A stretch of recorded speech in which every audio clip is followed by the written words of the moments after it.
Hey, good morning, everybody. I wanted to share a quick suggestion if you have a child in school this year. All right, and so here's a suggestion. At the beginning of the year, let your child's teacher or teachers know when you want to be contacted. By that I mean, one of the challenges of teaching is when you contact home. So, if a kid goofs off one time, probably not. Probably don't need to call home, right? But twice, and I say goof off, but it could also be forgets an assignment, bombs a quiz, just anything that's like going to be a problem if it's continued. 2 times, probably not. 3, yeah. Definitely, but what if they're, that's easy if it's like 3 times in a close sequence, that 3 times in 3 days or 3 times in a week. But if it's like 3 times over 3 weeks, it gets to be a little bit vague, a little hard sometimes. And the trick is that some parents really get upset. Like some parents get annoyed. Like, okay, big deal. Why are you contacting me? Some get defensive, and some are just like they're just terrified. Like, oh my gosh, my child will never achieve anything in life. This is so terrible. So, it's easy to just say, well, just tell them every time, but in reality, it doesn't always work great. The other thing is that teachers are busy, all right? And contacting parents, it maybe does not sound like a big deal, but it actually really can be. If your day is packed, and most teachers' days are packed, it can be a hard thing to do. You also want to make sure you want to do it thoughtfully. You don't want to just send like an email, hey, your kid messed up, blah blah.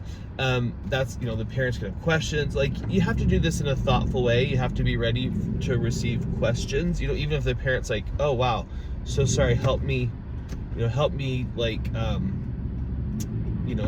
help me understand this so we can fix it. It takes time, okay? And that's a commodity that teachers, and frankly these days parents, just really don't have that time. I'm sorry for that noise. I have a really annoying person in front of me. He needs to prove his manhood, I guess, by having a really loud, annoying truck. But anyway, I digress. So, if you can let the teacher know from the start, hey, I really want to, I want my child to do well, I want my child to learn, I want to support you, just please never hesitate to reach out to me. Or say, hey, if my kid messes up or goofs around occasionally, I get it, that's a kid, but please let me know if you see a pattern develop. Or if you have to tell my kid more than 3 times, to remember their homework or this or that, please let me know. If you can just be, clear with the teacher, and I wouldn't spring this on them like the first time you see them. This might be a good email to send, actually, or if there's an opportunity at some point. But I would let them know early on. The other advantage of this is you're gonna have a better sense of your child and investment in their education, which is really important. But the other thing is you're going to tell your parent, the teacher, you're signaling in a really meaningful way, hey, I want to be engaged, I want to be involved. And when you do that, the teachers are just almost inevitably, almost always, just going to feel very positively towards you. You're really establishing the relationship on a positive footing, to start. Oh my gosh, sorry, I'm tired. Positive footing. I've written some articles before, and I probably need to re-up them again, but on, how to make your child's teacher your ally. Because the reality is your child's teacher is going to spend probably more time with your child than you do. And your child's teacher is going to see your child in different contexts and settings and in different ways than you will. Your teachers are going to see your child at lunch and at recess and at breaks and walking in the halls. They're just going to have a much better picture of the child's day, and they're going to have important information and data that you need. to parent your child. So you want to make your child's teacher an ally. And notice I don't say friend or buddy, because that's not, you don't have to do that, first of all.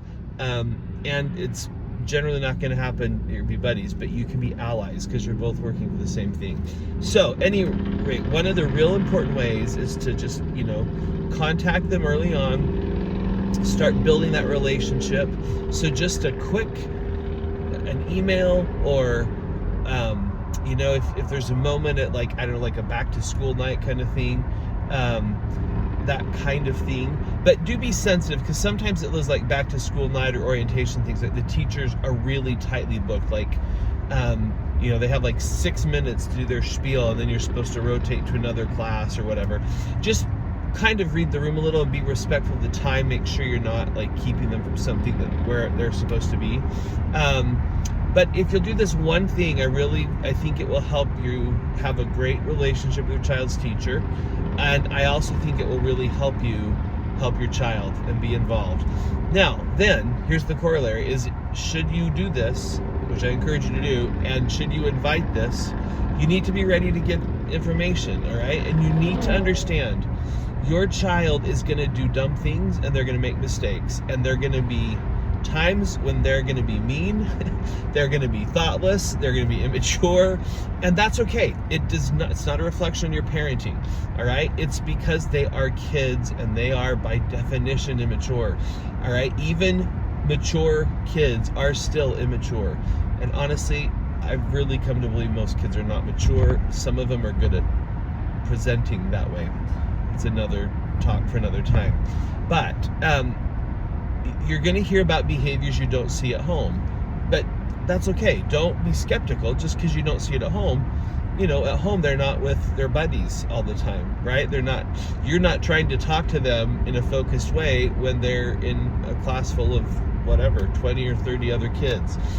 You're not trying to, keep their attention and keep other kids' attention. So it's different. So, when you hear that your child's whatever, out of line, done something wrong, forgotten something, don't respond with, oh, really? I've never seen that before. Just listen. I promise you that teachers do not generally make things up, all right? Now, I'm not saying teachers are infallible or that they always get it right, but if you start with the assumption that if your child's teacher is contacting you, there is a reason for it. Like, they don't have a lot of time. They don't have time to sit around and just make stuff up or, stir up trouble. Like, literally no one has time for that. You just don't have time in your day, and no one wants to do it at night. I have heard so many times over the years, well, teachers like always targeting me or always on my case.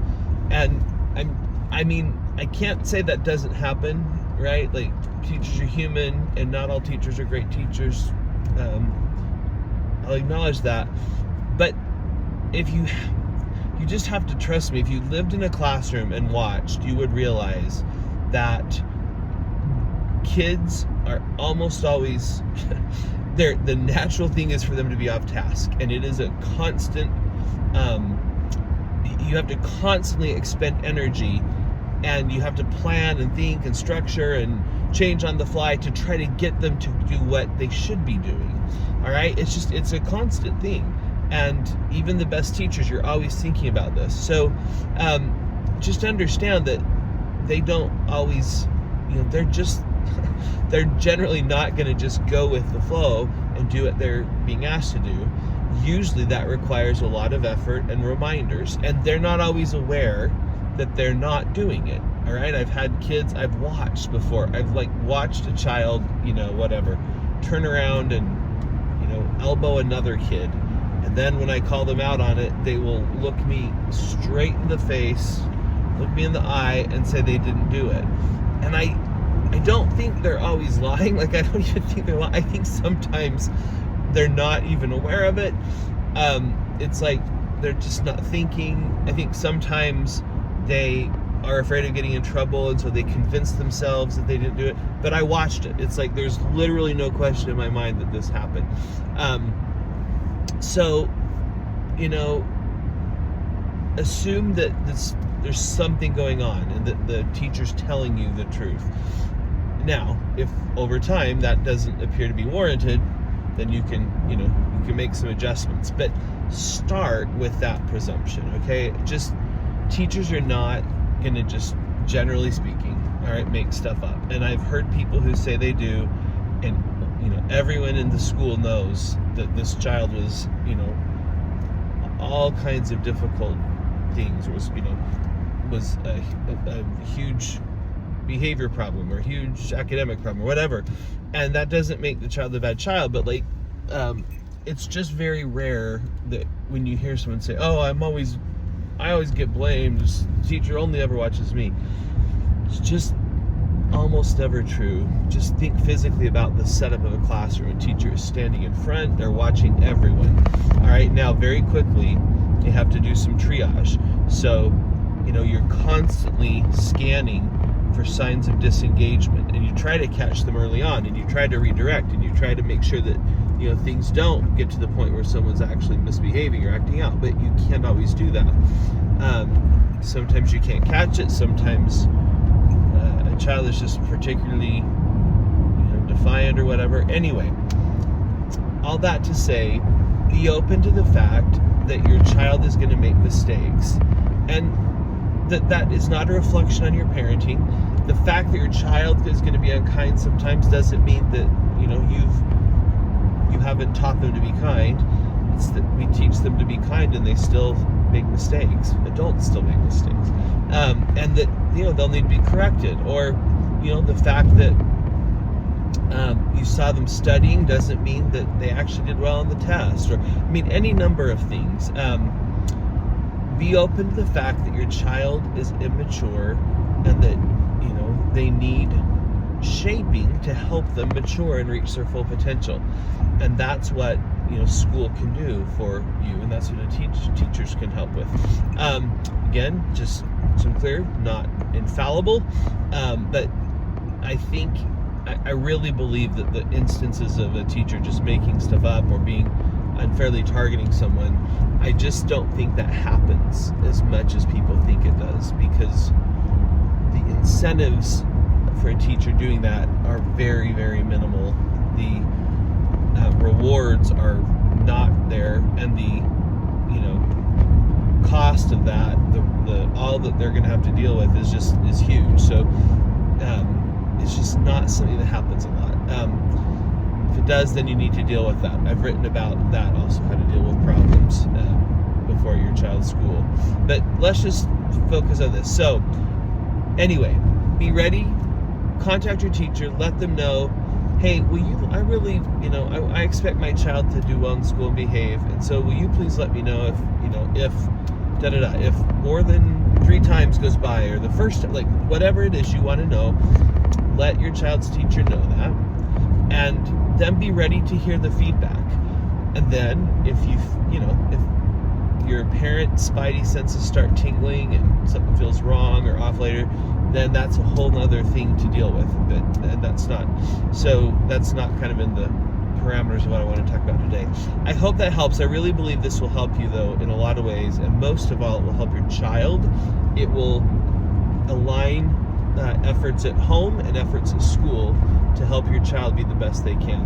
All right, happy parenting. You've got this, and you're going to have extra help because you're going to enlist your teacher, and they're there too. So you've got this at home, and now you're going to get help with it at school.